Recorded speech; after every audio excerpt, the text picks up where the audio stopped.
The Mannin Line with Andy Wint.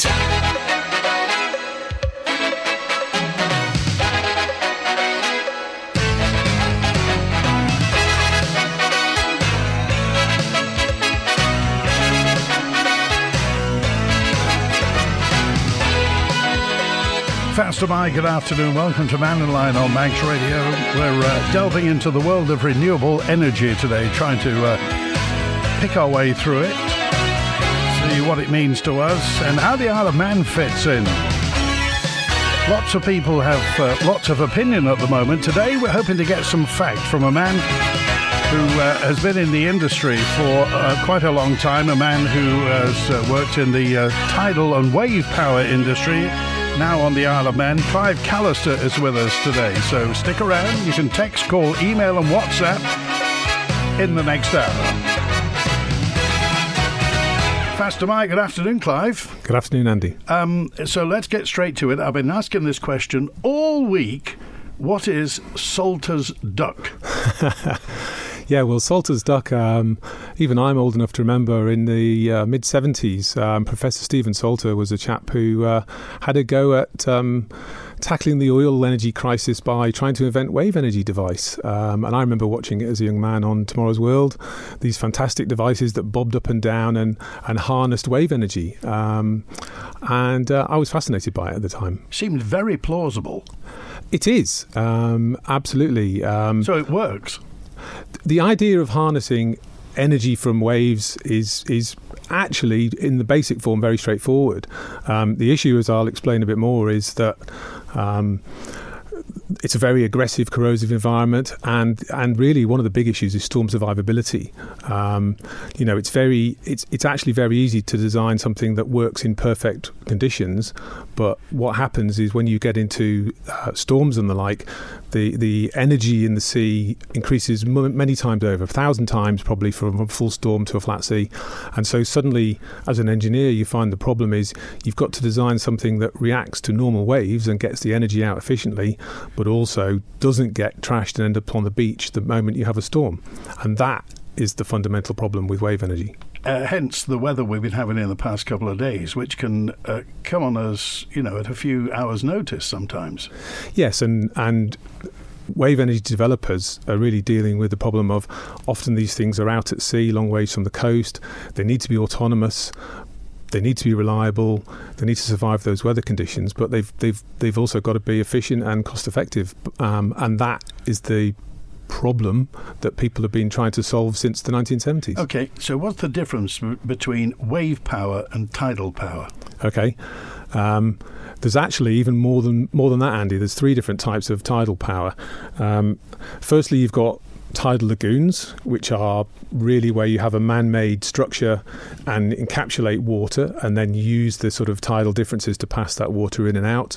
A good example recently was Swansea Bay Tidal Lagoon, which never actually got built but was a great idea on the south coast of Wales, trying to capture that and make a form of renewable energy for Wales.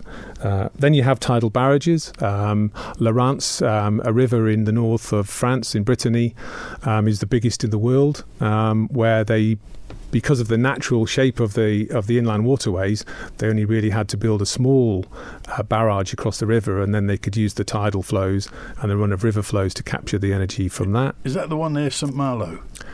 Yes, south of Jersey. Yes. Yeah. And that's a tidal barrage, and then you have tidal stream. And tidal stream is what we're talking about when we're thinking about the Isle of Man situation, because we don't have massive rivers that we can encapsulate, and we don't have a natural geography like sort of Strandford Loch or other areas where you can naturally, like the Rants, where you can naturally capture large volumes of water. So around the Isle of Man, we're talking about tidal stream technology. Okay, so not lagoon, not barrage, it's got to be tidal stream. So the difference between tidal and wave? So wave energy, obviously tidal is where you have a current, and that can be in flat water and essentially normally used to spin sort of mini versions of wind turbines, if you like, underwater turbines with blades that often look very like a wind turbine. Wave energy is often out at sea, where if you imagine as a wave goes up and down, there's a sort of circular motion to the particles, and what people are trying to do is harness that energy. So There's all sorts of clever ideas and designs. Most commonly, they end up with a float device at the top near the surface, which sort of gets excited by the energy of the wave. And below that, you would have some form of actuator, which is usually either an electrical linear generator or a cylinder that pumps hydraulic fluid somewhere, which then spins a turbine to make the electricity. And then below all of that, you have all sorts of connections and cables, and you have some form of way of fixing it to the seabed, which could be by a big gravity concrete base or by a pile drilled into the seabed. So wave energy devices harness the energy from the waves, the moving up and down of the sea, and tidal stream is where it's sort of horizontal, linear. Right. Does the wave energy device have to be on the surface? No. That's where most of the energy is. So that's where historically most of the designs have been developed for. There are one or two oddballs as well, like, you have them on the coast, and where the waves hit the coast, you've had these clever ideas that have driven water columns up and down, and the air runs in and out of a turbine above it. But they're very inefficient, and a lot of mass to make a fairly small power machine. So in most cases, wave energy devices are on the surface. The issue, again, as I mentioned before, is the storm survivability. You need to get away from that situation in extreme conditions, and some of the cleverest devices now are trying to find ways to either sink and hide below the high energy waves, or to somehow open and dissipate the energy. The company I was working with, called Carnegie Wave Energy in Australia, had a very clever system of magnetically actuated hatches. So in really strong conditions, these hatches would open and essentially release the energy and let the energy flow through these devices rather than getting ripped out of the seabed. And that is, as I said before, fundamentally the biggest problem. So essentially feathering the device so that the energy went through it. Absolutely, like a wind turbine where you turn the blades. Okay, let's get to the phones then. David's first with us today. Hi, David. You're live with Clive Callister. Hello, Clive. I just wondered whether you could shed an opinion on Ørsted want to build 80 to 100 wind turbines off the East Coast, and they should be up and running if they get going in 2025 by 2030. And yet the Manx government wants to spend millions and millions of pounds building onshore. Now, if you build onshore and a blade or a turbine fails, I can't see a company coming back to the Isle of Man with a massive crane and all the plant and labour, downtime in that resource for a month to come to the Isle of Man to fix one blade. And I'm just wondering, if it was you had the shout, would you go for wind, onshore or offshore, or a combination of both? So, David, there's a couple of questions there, isn't there? Firstly, to answer your question actually about the blade failure, I was involved in the wind industry, onshore wind industry. It's very rare to have full blade failures on modern wind turbines. They're very well made. But also, most owners of wind farms have long-term maintenance contracts with the turbine manufacturers. So it would be their responsibility to come back and change the blade if there was a failure. The technology for getting large blades to sites is actually very clever nowadays as well, with all these machines that can move them and lift them up in the air and spin them round. It's not as difficult as people think. As for offshore or versus onshore, realistically, onshore is deliverable for the Isle of Man much faster, and if we all believe in this climate emergency that they're talking about, onshore is quicker, onshore is cheaper, but obviously the offshore wind farm is a much larger scale and would give the Isle of Man much more opportunities to be completely green further down the road. Okay. Final word, David? Yeah, if this maintenance programme or replacement of a turbine or a blade requires bringing that massive crane back to the Isle of Man, I can't see the company doing it for one off blade or a turbine. So there's actually some clever technology now as well, where you can have sort of mini cranes that erect, and alongside these machines, there's millions and millions of turbines around the world. There is ways of doing this, and there are lots of more obscure locations than the hills in the Isle of Man. Honestly, David, it is very doable. Okay, all right. Thanks for that, David. I appreciate that point. And again, was chatting before with Clive and just saying that the punter, if you like, the customer, the person in the street, is at the moment stuck between, if you like, government policy. We've got the green lobby, we've got business trying to turn a penny as well. So the question I want to ask you, Clive, is how mature is this technology and how mature is the market? Is it settled yet? So if we take wave energy first, the answer is it isn't at all. There's only ever been around Europe 12.7 megawatts of ocean energy installed in the sea, and of that, 12.3 has been taken back out because essentially it's finished or failed, and so it's still a pre-commercial technology. So realistically, unfortunately, you can't today. The Isle of Man government could not go and buy wave energy devices. Tidal, in those locations where you have that fantastic geography, with large areas of water you can encapsulate, like in northern France, then that's easily done. Tidal stream around the Isle of Man, again, you could not today go out and buy a tidal stream generator off the shelf. There's some close to commercialisation now, and the UK government has recently awarded some contracts for difference for 189 megawatts per 189 pounds per megawatt hour, which is about 18.9p a unit, to supply the electricity. Those things might get built soon, but they are in also areas where the tidal currents are much higher than the Isle of Man. So between the Orkneys and the and Pentland Firth, where they're getting 8-9 knots of tidal stream, the Isle of Man we don't see that. Anecdotally, we hear of people say, off the Point of Ayr there's a heck of a tidal current there, or down by Kitterland off the west coast. Are we genuinely not in the game, or are we not in the game until the technology comes towards us? The latter. Yes. If you look at the energy in sort of a 3-knot current, a 5-knot current would be about 5 times as much energy, and a 10-knot current would be about 37 times more energy.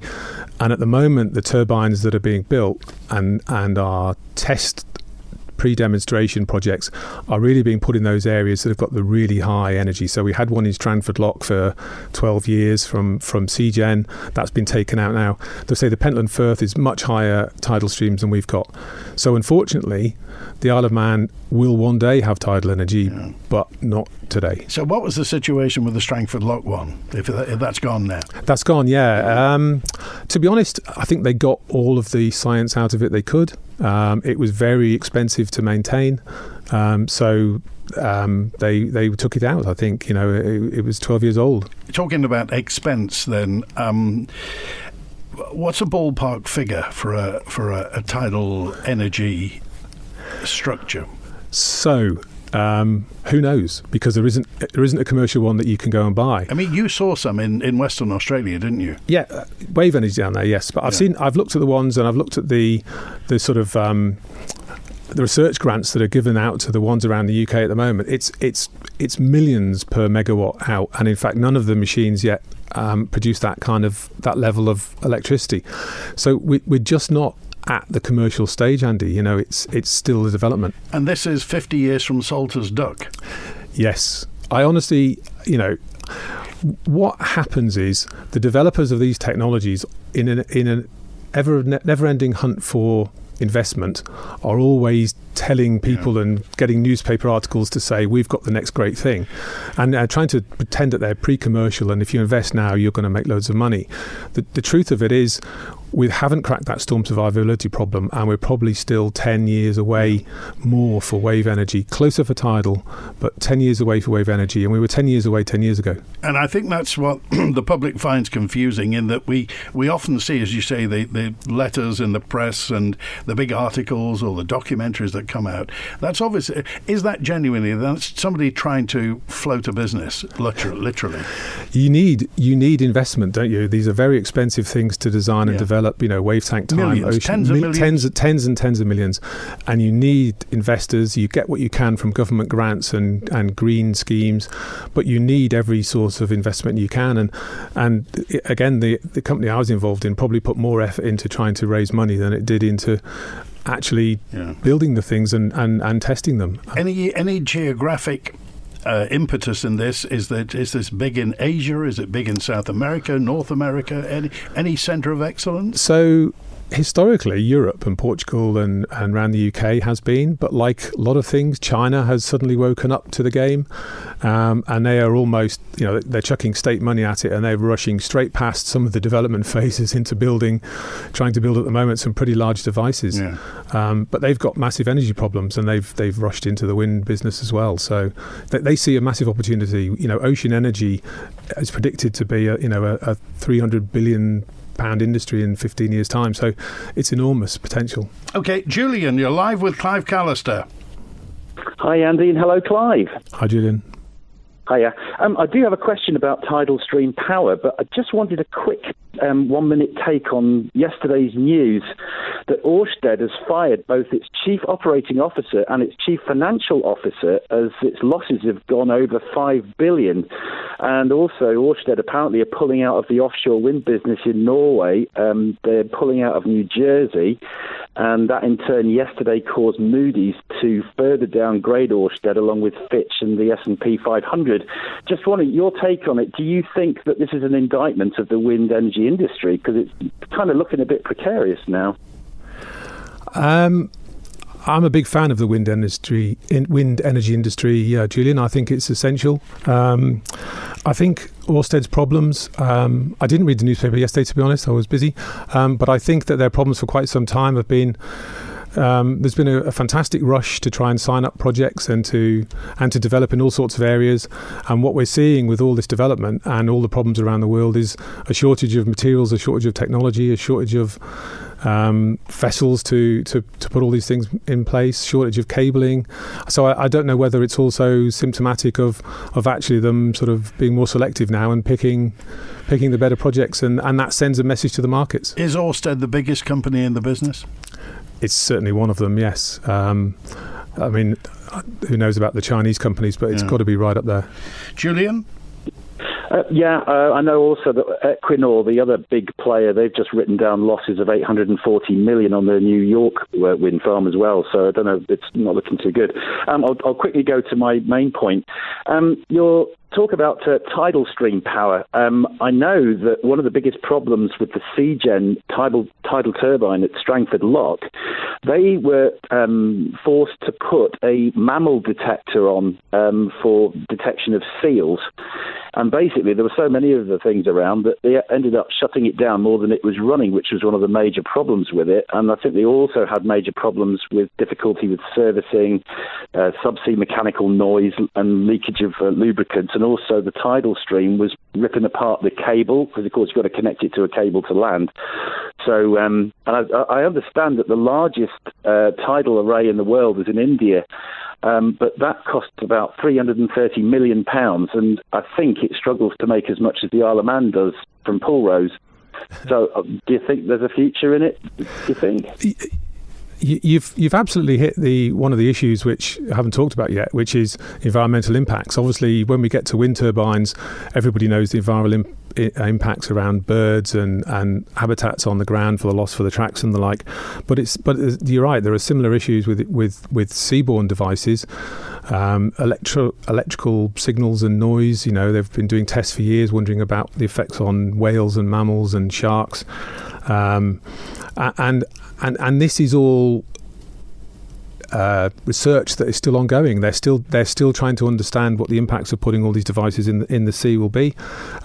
Interestingly, it seems to be personal experience that most of the time we put something in the sea, it does attract lots of marine life rather than scare it away. But obviously, yes, a spinning turbine potentially could be a hazard to a seal. Julian? Yeah, I quite agree with you, and I think the environment. I mean, water is 800 times thicker than air, isn't it? So this is why you get a lot of energy, but the trouble is you get a lot of wear and tear as well, and you've got saltwater erosion, and it's not a particularly favourable environment to sea turbines. It's very difficult. Obviously, there's a lot of experience in the oil sector, which the wave energy sector are trying to gather, but obviously it doesn't have the money behind it that the oil sector has in terms of solving its aggressive environment problems. Okay, Julian, final word? Yeah, I seem to remember Mike Profit got involved with a wave thing. It was a bit like balloons on pistons on the seabed, but I understand that all collapsed, and I think the shareholders lost all their money effectively, and I think he sold the idea off to somewhere in Australia, so I'm not quite sure how that one's going at the moment. That is exactly the problem I'm talking about, and that is unfortunately what's happened to pretty much every wave energy company that has ever been. They have a great idea, and then they hit the storm survivability problems, and then they run out of money. Okay, all right. Thanks, Julian. Thanks very much.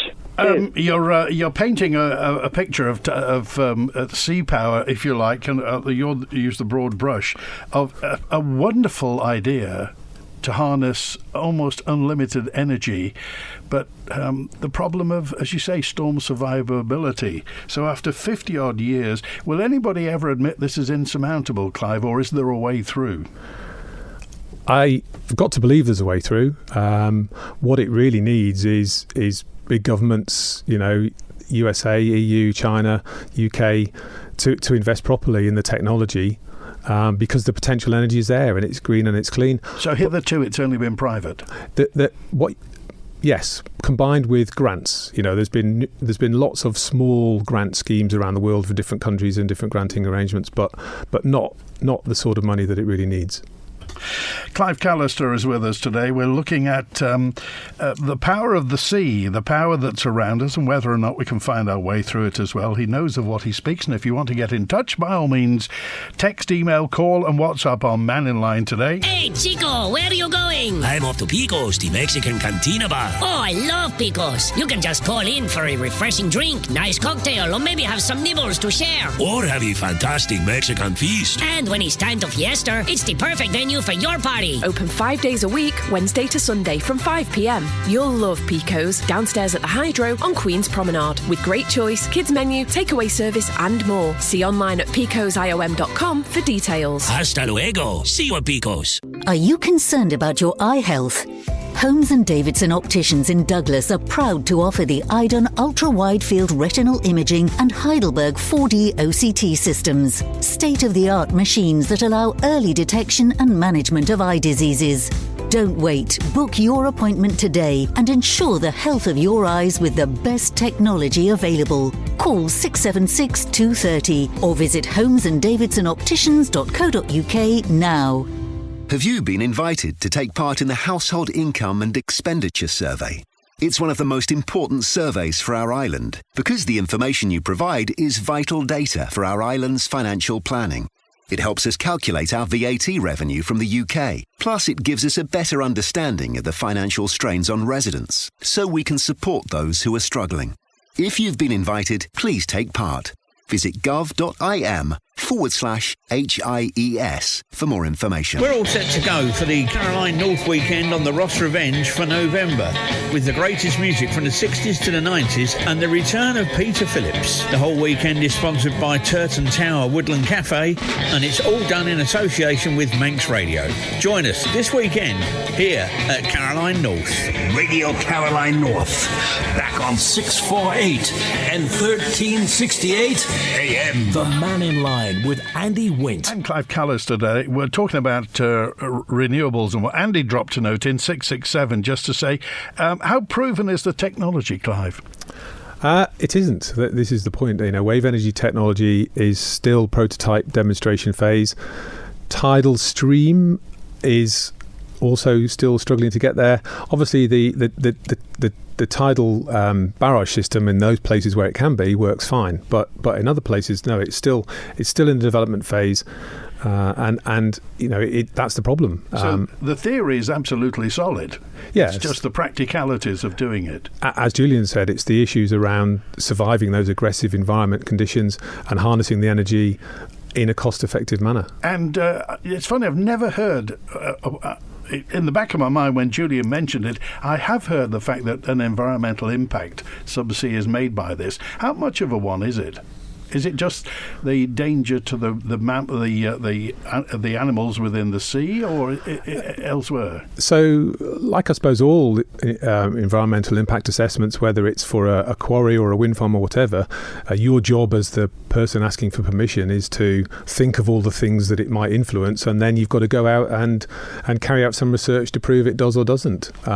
So whether it's impact on shellfish or marine mammals or whales or long distance noising or pollution, of course, as well. That's the other problem with man-made objects. Will the materials leach pollutants into the sea, or these are all issues that you've got to prove do not have a damaging effect on the environment before you'll get permission.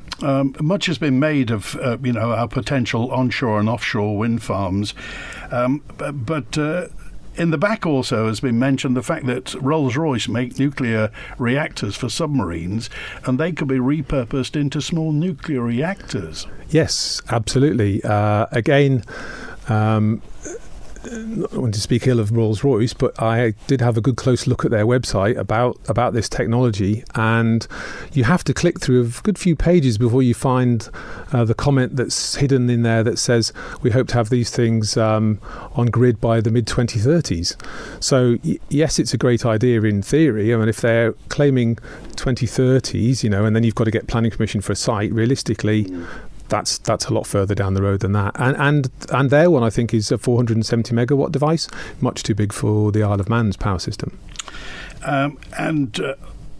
Also, again, something that gets touted around, and again we'll come to the kind of geography of it all, in that certain jurisdictions benefit greatly from hydroelectric. Norway, particularly Quebec in Canada, Quebec does very well out of hydro. Any possibilities here? So as everybody knows, there are two small hydro turbines attached to the Sulby Reservoir, and in the middle of winter, when the reservoir's full, those things are going full chat, so producing 1.2. Probably, realistically, enough capacity on there to put one more in. But in the summer, when the water levels start to drop, those things are turned off, and the catchment area is only so big. So realistically, you're getting pretty much everything you can out of that hydro already. The Isle of Man, unfortunately, does not have the large catchment areas and the miles of head above the turbines as well. So you just don't have the capacity and the capability and the energy to harness in the Isle of Man situation. So at the moment, when it's throwing it down for the past month, it's been okay, but otherwise, and of course there's no low-level lake that we could pump back up to Sulby, is there? Yeah, sort of battery storage hydro is a different thing altogether. I mean, that is obviously a technology which some people have been suggesting would be a great idea for the Isle of Man because that then allows you to have a lot of renewables and a lot of intermittent energy from the likes of wind, and to store that energy by pumping the water back uphill. There are also people now looking at higher density liquids, so that actually they might work more in an Isle of Man environment. So you have what's a higher density liquid? Well, you might have, if you imagine something almost with like grains of iron in it or something like that, or so it flows, but it's much heavier. Oh, I see. And therefore you don't need so much height. There's again nothing commercial yet, but there are people doing science projects on it. In your experience, obviously, as a Manxman, what do you think is the best fit for the Isle of Man? So for me, I don't think there's any choice but to have onshore wind in the short term. I appreciate the landscape and visual impacts that will have, and if people are proposing them close to where you live, I can imagine you're pretty upset about that. But realistically, if wave energy and tidal energy comes along the road in 10, 20 years' time, or even nuclear, or, heaven forbid, nuclear fission, fantastic. But in the short term, I'm afraid onshore wind first. That's proven. There's almost a terawatt of wind now installed around the world. It's proven, it's safe, it's cheap. And it's easy, to be honest. Solar and geothermal for the Isle of Man. Solar first. So solar fits as well to some extent, because obviously when it's nice and sunny and in the summer and perhaps the wind isn't blowing, solar works. So solar is definitely there in the energy mix. It's a shame we're not a few hundred miles further south, and it would be even better. But solar is definitely better than nothing. Geothermal, I've answered this question before. All the studies suggest that geothermal in the Isle of Man isn't going to work. We do not have the radioactive decaying granite rocks that they have down in Cornwall. The UK government did a big study into this for about 15 years in the 80s and 90s and concluded that actually there were very few locations in the UK. There is the United Downs Deep Geothermal Project down in Cornwall, which is a demonstration project again, so it's not commercial, and they are having to drill down sort of 5 kilometres for injection well and another 2 for the other well. So and they've had over £45 million worth of investment already. So geothermal, unfortunately, I don't think will work in the Isle of Man. Do you think it's worth a punt? I mean, obviously, whenever we talk about this is millions and millions, tens of millions of pounds getting to the stage where something might work. Well, why? I mean, that's a strange decision, isn't it? You're sitting there thinking, well, I could have a £45 million punt on a geothermal well, or I can build a 20 megawatt wind farm for 30 million, which I know full well will work and give me a decent amount of electricity. You're a brave man to go the geothermal route. Everything's going to come down to money in the end. Now, you mentioned the fact that governments have to allocate funds to this, and as you say, hitherto it's only been arm's length sort of grants and what have you, and it's come from and inevitably whenever commerce and industry gets involved, Clive, it's incumbent on commerce and industry to get a return on investment and to satisfy their shareholders. So are we getting this base about Apex? Should this be government-led, or is it necessary that industry is involved? So with industry, you're right. I mean, the wave energy industry, for example, and Tidal, each of those companies is working for its investors, and it's trying to not only develop a device that works, but it's trying to identify what intellectual property it can have, what patents it can list to protect its inventions from other people. So naturally, there isn't a massive amount of sharing in the industry. It's a kind of competition where when people turn up to these industry events, they all sort of nosy at each other, wondering what's going on, but don't really want to give too much of their own secrets away. So yes, it needs a lot more investment, and it needs governments to get universities and research information going where the people in those situations will share their research and their learning much more readily. Do you make any political judgment about this? Because politics is interwoven in this. It's kind of immutable. It's all the way through. Desperately try and avoid that. But I am the energy advisor to the Climate Change Committee, and I'm lobbying for onshore wind. It is the obvious choice. I unfortunately feel sorry for the people who live close to where it's not likely to be put, but I would happily have them on the hills above my house. So what's the reason why you think it's the obvious choice? Because it's proven technology, because it works, it's relatively cheap for the electricity you get out of it, and particularly if government does it itself, because you're not then paying for the private investors' profit. I know there are concerns about government doing any projects themselves at the moment, but building wind farms is actually pretty straightforward. It's a concrete base with some cabling to a substation somewhere, and the turbine manufacturer comes along and puts up each turbine probably in about 2 or 3 days. And the question of base load? That's the problem, isn't it? You're always going to have base load, but we've got a climate emergency. Base load at the moment is pumping all sorts of pollution into the atmosphere, and the unseen damage to the birds and the environment and all the rest of it is much greater than wind turbines. So if we can have an awful lot of renewables backed up with traditional generation, then to me that is the short-term solution.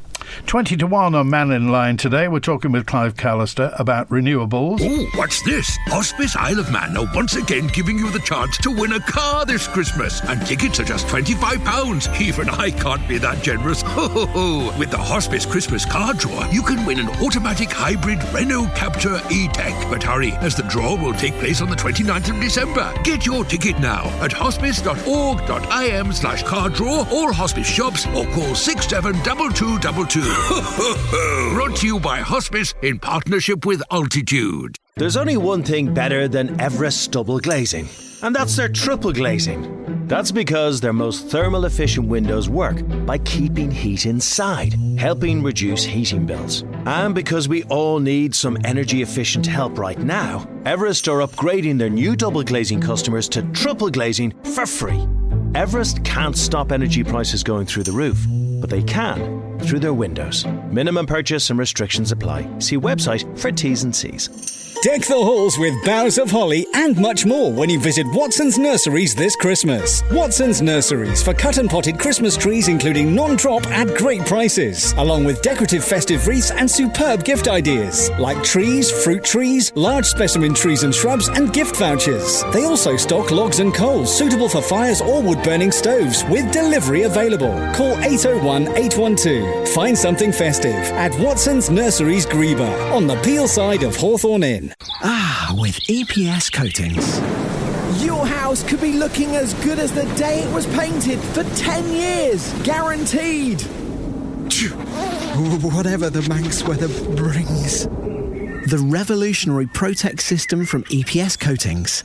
Ultimate protection for your home, guaranteed for 10 years. Book now for next spring and get 10% off. Search EPS Coatings Isle of Man and keep your house beautiful for longer with EPS. Port Erin resident James Fenton is 101 years old. At the age of 20, he enlisted into the British Army, and after basic training, Bombardier James Fenton of the Royal Artillery was sent to fight with the 14th Army in the steamy jungles of Burma. We had to be very aware of cholera and insect bites. Malaria was another thing. We were shelled every night without fail. Hear James Fenton's amazing story as part of Manx Radio's Remembrance for 2023 at 6 o'clock this evening, or again as a longer podcast after the show at manxradio.com. The Mannin Line with Andy Wint. And Clive Callister's on today. I've got a message in from Graham Foxhume, who has been on Mannin Line quite a few times. And Graham is a big geothermal advocate as well. Graham just says that the granite is beneath us and very low ongoing costs. Obviously, it costs a fortune to get the thing going, but low ongoing costs. Now, if you want, there's actually a meeting tomorrow night as a public meeting talking about onshore and offshore wind farms at the Station Hotel in Port St Mary in Station Road, 7 till 10. It's a presentation of potential practical, financial and legal issues with on and offshore wind farms as well, and a discussion about the proposed geothermal alternative. And Graham's going to be there, as well as Julian and former MHK Peter Carron. So if you want to go and have your say there and find out more, then by all means, Station Hotel, Port St Mary tomorrow. And next week, Orsted have got a week of community information drop-ins. Their offshore wind farm, the people who are bidding to put the wind farm offshore on the Manx seabed, and they've got some drop-in sessions on Monday. It's at the Laxey Pavilion. Tuesday, Milltown House in Ramsey. Wednesday at Peel Football Club. Thursday, it's at the Erin Arts Centre, and on Saturday at the Promenade Suite in the Villa Marina. So that's tomorrow night at the Station Hotel in Port St Mary, or next week throughout the Isle of Man, just to find out more. Kiri's on now. Hi, Kiri. Hi, how are you? You're live with Clive Callister, Kiri. Thank you. Well, first of all, it's going to be a quick call. I'm very interested in the governance and due process to do with the wind farm at Eristane. So I shall start by declaring that I'm a resident and also a local commissioner. Do the Mannin Line. Clive Callister declare his interest. For example, he has just said that he's on the Climate Change Board and he was appointed by a political body, but I haven't heard him declare that he's also the Managing Director of COLAS. And COLAS holds the licence for the quarry at Eristane. He's also the MD of Alden Construction and the COO of Renewable Energy Holdings.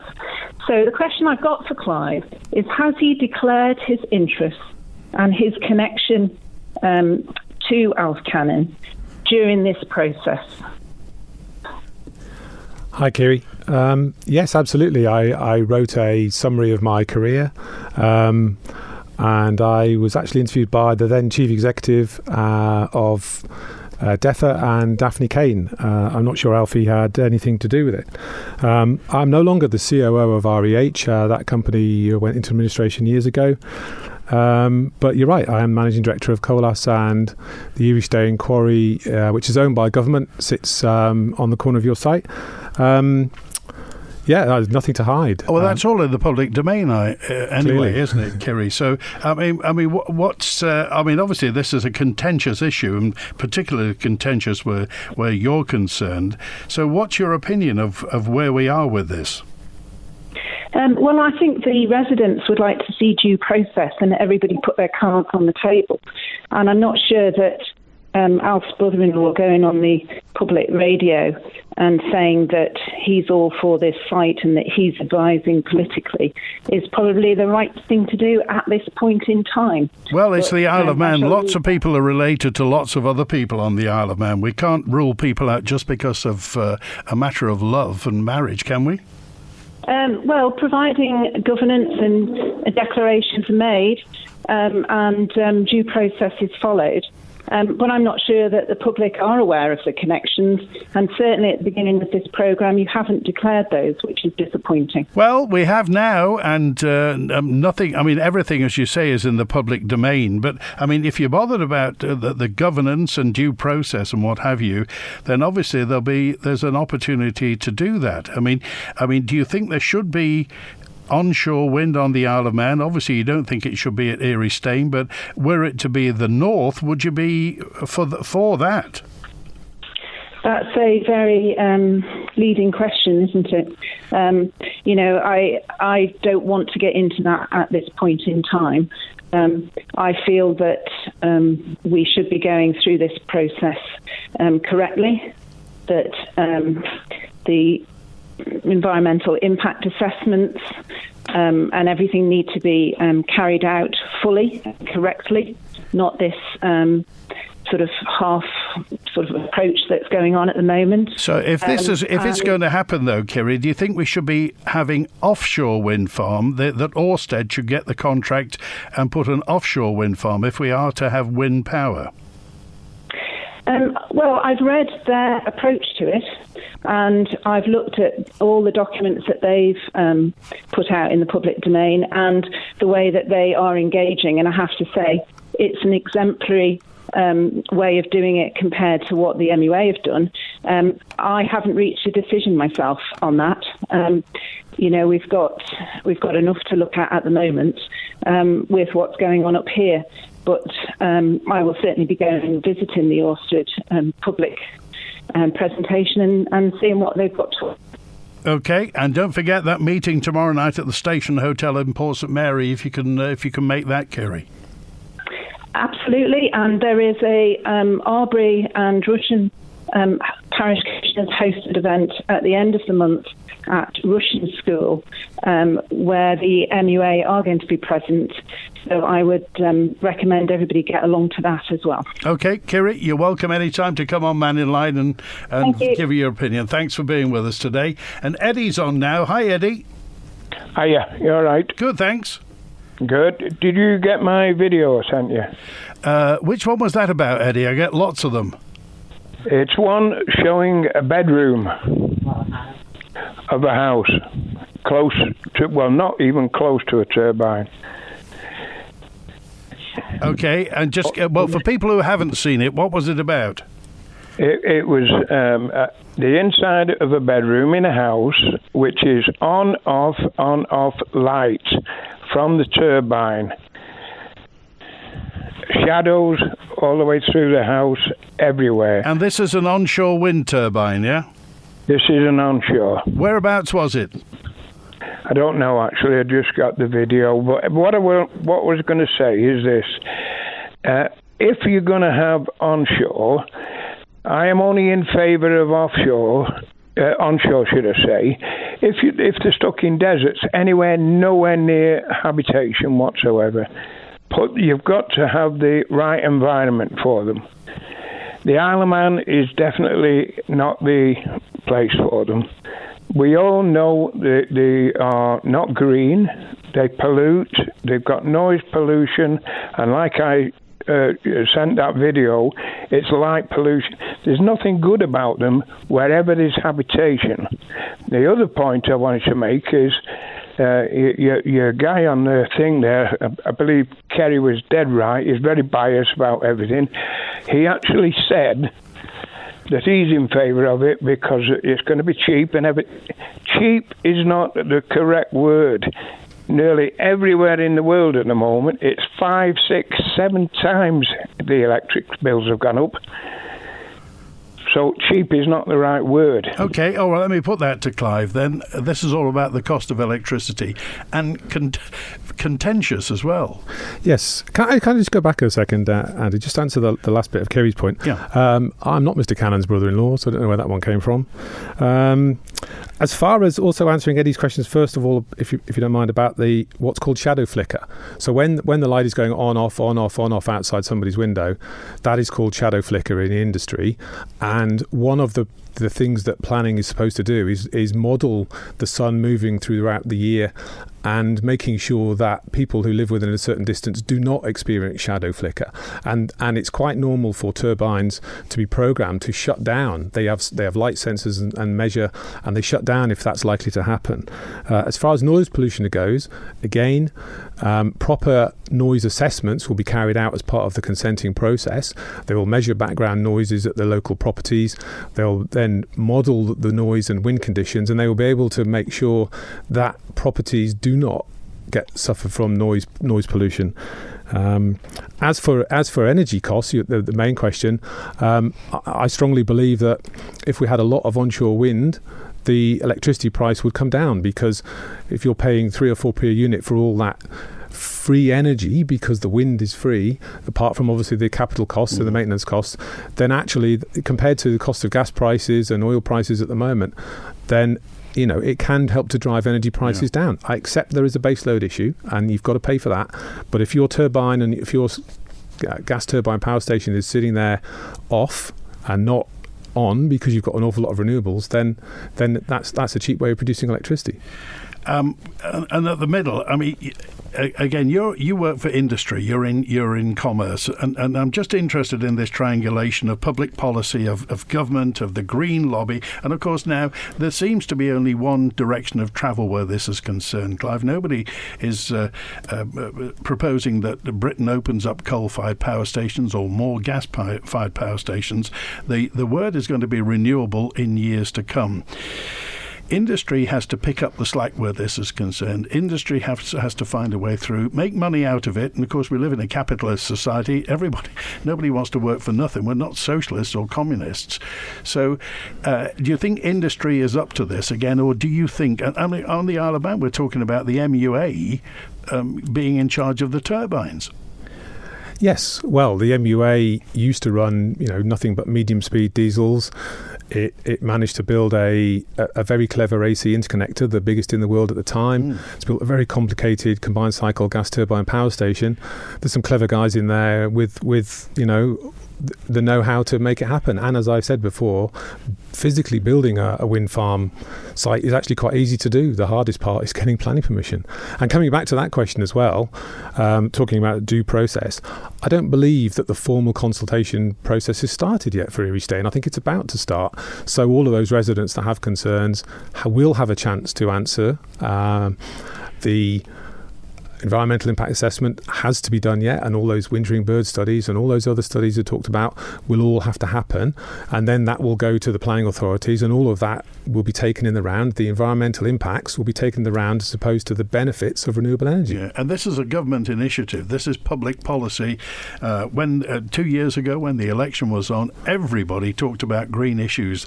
The top of their manifesto was green issues. So this has been voted on. 80% of the Manx population in 2019 said that onshore wind, they favoured onshore wind. And again in 2021, I think 24% said it was absolutely essential, and another 24% said it was very important. Okay. It's been mentioned then that you're managing director of Colas, and last time you were on, we didn't get to talk about electric vehicles and the fact that you run a fleet of lorries. Yes. So what's the future for electric lorries? Is there a future? Very difficult. Not until battery technologies improve. So is the short version. What will trucks run on in years to come then, in the medium term? Unfortunately, probably biofuels. There'll be more and more biofuels. If you have a lot of renewable energy, you can make more biofuels by various technologies. Maybe the battery technology will improve fast enough. Maybe hydrogen as a as a source of energy will come along and improve. I mentioned last time there's very clever research going on about containing hydrogen in solids, so that it's safer and essentially lower pressure. So the honest answer is I don't know. And if you read all of the experts, what they're saying is decarbonising electricity grid is easy, decarbonising transport is going to be much harder. So what make of the trucks you run? We have a mixture. MAN, Scania. I'm just wondering, what are people like Scania, what are they saying regarding, motive units, electromotive? Is it going to be Scania putting money into electric vehicles? I think all the big manufacturers are. I mean, you can go and buy an electric truck, but to what size? Well, any size, but you probably only runs for a couple of hours before you need to go back and recharge the batteries. Yeah. And then they're even experimenting with some manufacturers with battery systems that you drop out the batteries and you put more batteries in. Realistically, only governments will be running these things until the price comes down. Fuel cells is the other option, of course. I've seen lots of fuel cell buses running around, but they cost about £1 million a piece. Clive, good to be with you today. Thanks for that. Thank you. We now know what Salters... Did he make any money out of it, by the way? It was a research project, I think. So he made honestly don't know. Not a penny out of it. It's amazing how much money's gone into tidal power and wave power, and we seem to be no further on. Clive, it's a pleasure to talk to you. Thanks for being with us today. Good to talk to you. Thank you. Open line tomorrow on Manx Radio, and this coming Friday, David Ashford, MHK, Chair of the Housing and Communities Board, who will be talking about the new Housing Association, the need for housing, supply, demand and much more. Thanks to Chris Quirk on the phones today. Stick around, Christie's on after 1 with 1 to 3. Well, the wind seems to have died down. Enjoy the rest of your Tuesday. WINT